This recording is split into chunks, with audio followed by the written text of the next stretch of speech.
आशा करता हूँ आप सब बहुत अच्छे होंगे। मेरा नाम है सिद्धांत अग्निहोत्री। स्टडी ग्लोस पे आपका बहुत बहुत स्वागत है। तो तमिलनाडु ने यार मैं क्या बताएं, एकदम बच्चों की तरह लड़ रहे हैं। लेकिन तमिलनाडु, एम के स्टालिन सीएम, वैसे भी 2 language formula, 3 language formula, Hindi delimitation को लेकर तमिलनाडु में एक लड़ाई छिड़ गई है। और बढ़िया एक तरीके से ये ग्राउंड तैयार हो गया है, क्योंकि आपको पता है कि अगले साल तमिलनाडु में भी इलेक्शन है। और इस बार डीएमके के हालात कुछ बहुत अच्छे नहीं लग रहे हैं। अन्नामलाई, जिनको बीजेपी का भावी लीडर आने वाले समय में अन्नामलाई लगता है कि वो बीजेपी को लीड करेंगे, उन्होंने भी इस पर हमला बोला है। बट ये आप देख रहे हैं, ये है रू, रुपए के सिंबल को इन्होंने RU, इसको रू पढ़ेंगे तो ये एक तरीके से सिंबल है, तो तमिल सिंबल है, तमिल लैंग्वेज सिंबल है। सिंबल क्या, ये बजट का लोगो है। तमिलनाडु का बजट आने वाला है तो उसमें ये लोगो लगाया है। इस सिंबल को हटा के इस लोगो को हटाया है, लगाया है। 2024 का लोगो ये है, 2025 का लोगो ये है, तो इसको RU रू बोलेंगे, राइट। बात करेंगे, समाधान बैच हमारा चल रहा है। कोर्स अवेल करें। ऑलरेडी क्लासेस इसकी चल रही हैं। हम बहुत बढ़िया तरीके से क्रैश कोर्स और मेंटोरशिप प्रोग्राम चला रहे हैं, तो आपको फ़ायदा काफ़ी होगा। चाणक्य नीति इस कोर्स की आज लास्ट डेट है। तो भाई क्या इशू है कि तमिलनाडु सीएम ने इस पूरे सिंबल को रिप्लेस कर दिया, रुपए के सिंबल को। अब अजीब बात आपको बताऊं, 2010 में, आज से 14 साल पहले, इस सिंबल को अडॉप्ट किया। और जिसने सिंबल बनाया है, एक ओपन कंपटीशन रखा गया था।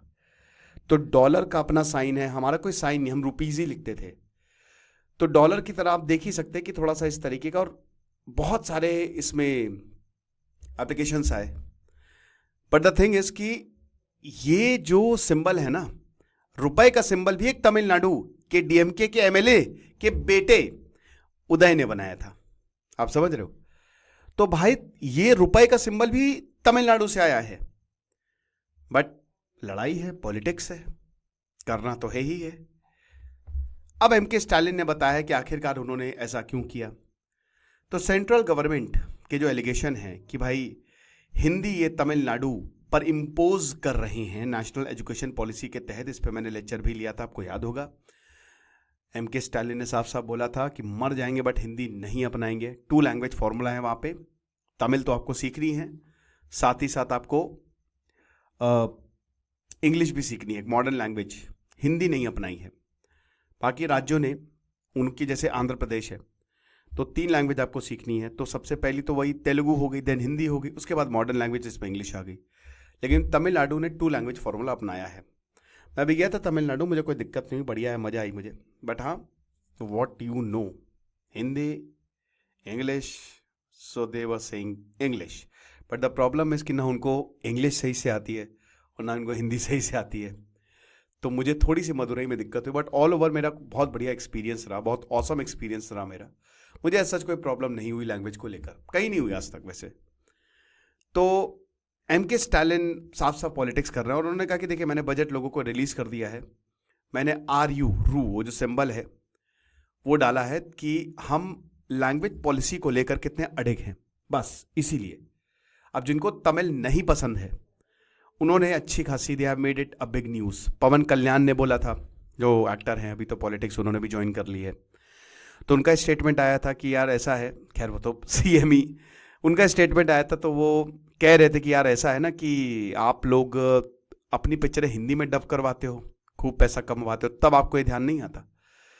तो फिर उधर प्रकाश राज ने बोला है कि अपनी हिंदी हम पे मत हो गए, वो मतलब वही आरोप प्रत्यारोप चल रहा है। मेरे ख्याल में बस पॉलिटिक्स है। और भाई देखो, नॉर्थ में भी एक साउदर्न भाषा जो है वो सिखानी चाहिए। संस्कृत की मैं बहुत रिस्पेक्ट करता हूँ, बट आज के समय संस्कृत रेलेवेंट नहीं है, हम संस्कृत बोल नहीं रहे हैं, तो जो बोल रहे हैं उसको सिखाना चाहिए। तो तमिल सिखाइए, तेलुगु सिखाइए। अगर साउथ की भाषा नॉर्थ में एक्सेप्ट की जाएगी ना, तो सबको बहुत अच्छा लगेगा, और इससे कहते हैं ना कि लिंग्विस्टिक डाइवर्सिटी बढ़ेगी, तो बहुत अच्छा होगा। लेकिन अब वही है कि तमिलनाडु, आपको पता है कि लैंग्वेज को लेकर काफ़ी ज़्यादा सेंसिटिव है, कट्टर है।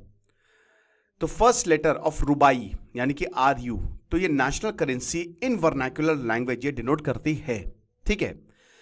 अब क्या है कि अन्नामलाई ने बोला है कि भाई देखो, कि अन्नामलाई ने मतलब एक तरीके से इन चीज़ों को भी स्लैम किया था और सीधा सीधा हमला बोला था एमके स्टालिन करके। आप क्या दिखाना चाहते हो? जो आर सिंबल था वो भी तमिलनाडु के ही एक लड़के ने बनाया था, कोई मतलब नहीं है। फाइनेंस मिनिस्टर निर्मला सीतारमण ने एमके स्टालिन सरकार को स्लैम किया और बोला कि ये सेसेशनिस्ट, अरे बाप रे, सेसेशनिस्ट सेंटिमेंट है, यानी कि अलग होने के सेंटिमेंट। तो ये तो मेरे ख्याल में बहुत ज़्यादा हार्श हो गया। अब वैसे आपको बता दूं कि ये बजट में आप कोई भी सिंबल लगा सकते हो, ये सरकार कर सकती है, लेकिन आप, जाहिर सी बात है कि सेंट्रल गवर्नमेंट के अंडर होता है कि वो किस सिंबल को बदले, किसको ना बदले। तो ये सिंबल बदलेगा नहीं, ऐसे ही रहेगा। बट द थिंग इज कि तमिलनाडु ने काम किया है। एमके स्टालिन ने निर्मला सीतारमण की क्लास लगा दी। तो सीएम ने बोला है वन एमंग यू, उंगालिल ओरुवन, ठीक है, और बोला कि आपने जो क्रिटिसिज्म किया है रुपी सिंबल पर, अब आप इस पे रिस्पॉन्ड कर सकती थी, लेकिन आपने तमिलनाडु के फंड्स नहीं दिए, अभी तक हमको पैसा नहीं मिला है। हम यूनियन सरकार से, यूनियन गवर्नमेंट से एमजी नरेगा के लिए फंड्स की भीख मांग रहे हैं, डिजास्टर मैनेजमेंट के लिए पैसा मांग रहे हैं, स्कूल एजुकेशन के लिए पैसा मांग रहे हैं, लेकिन अभी तक हमको पैसा नहीं दिया। उन पे तो आपने रिस्पॉन्ड नहीं किया, लेकिन आपने इस पे रिस्पॉन्ड तुरंत कर दिया। तो एमके स्टालिन ने बोला कि निर्मला सीतारमण वो खुद आरयू, ये रू वर्ड जो है ना यूज कर चुकी हैं। इंग्लिश में rupees is written simply S R S, that doesn't matter to them, कोई इशू नहीं है। हमारा बजट जो है उसने पूरे देश को छुआ है, जैसे तमिल ने छुआ है। एमके स्टालिन ने यह भी वार्न किया केंद्र को कि देखिए, 3 लैंग्वेज पॉलिसी जो है हम कभी भी आने नहीं देंगे। आप लैंग्वेज वॉर स्टार्ट करना चाहते हैं, करिए। सेंटर को यह भी बोला है कि आप स्टेट की लोकसभा सीट जो है, क्योंकि देखिए क्या है ना कि अब डिलिमिटेशन होने वाला है, तो भाई जाहिर सी बात है, डिलिमिटेशन मतलब क्या, सीटें बढ़ेंगी। आज एक मान लीजिए जगह है, वहाँ पे 100 लोग रहते हैं तो एक सीट है। अब आज के 20 साल बाद जो है भाई उसमें पॉपुलेशन बढ़ेगी 1000, तो जाहिर सी बात है उस हिसाब से 10 सीटें और आएंगी। मतलब मैं एक आपको एग्जांपल दे रहा हूँ। तो जैसे जैसे पॉपुलेशन बढ़ेगी वैसे वैसे सीटें भी बढ़ेंगी। बट प्रॉब्लम यह है कि नॉर्थ इंडिया की पॉपुलेशन तो बहुत ज़्यादा बढ़ गई है, साउथ इंडिया की बढ़ी नहीं है। तो साउथ इंडिया को कम सीटें मिलेगी, नॉर्थ को ज़्यादा मिल जाएंगी। तो डिलिमिटेशन एक इशू बना हुआ है। हालांकि सरकार ने बोला ऐसा नहीं करेंगे हम, लेकिन फिलहाल ये भी वॉर शुरू हो गई है। एक तरीके से जो ये सिंबल लाया गया है वो इसीलिए लाया गया है, एक लैंग्वेज, जो लैंग्वेज का हिसाब किताब अभी चल रहा है कि केंद्र सरकार कह रही कि नहीं नहीं, आपको मतलब आप नेशनल एजुकेशन पॉलिसी अपनाइए तो हम आपको एक्स्ट्रा फंड्स देंगे, 3000 करोड़ रुपए आपको एक्स्ट्रा मिलेंगे, ठीक है ना। तो यही है, आप देखेंगे कहाँ जाके रुकता है। फिलहाल ये सिर्फ बजट की बात है, एक्चुअल में ऐसा नहीं हो पाएगा। खुश रहिए, पढ़ते रहिए, देश सिद्धांत तक नहीं होता रही साइनिंग ऑफ। मुझे लगता है कि इस पॉलिटिक्स को बंद करना चाहिए और आगे की तरफ जो है वो सोचना चाहिए।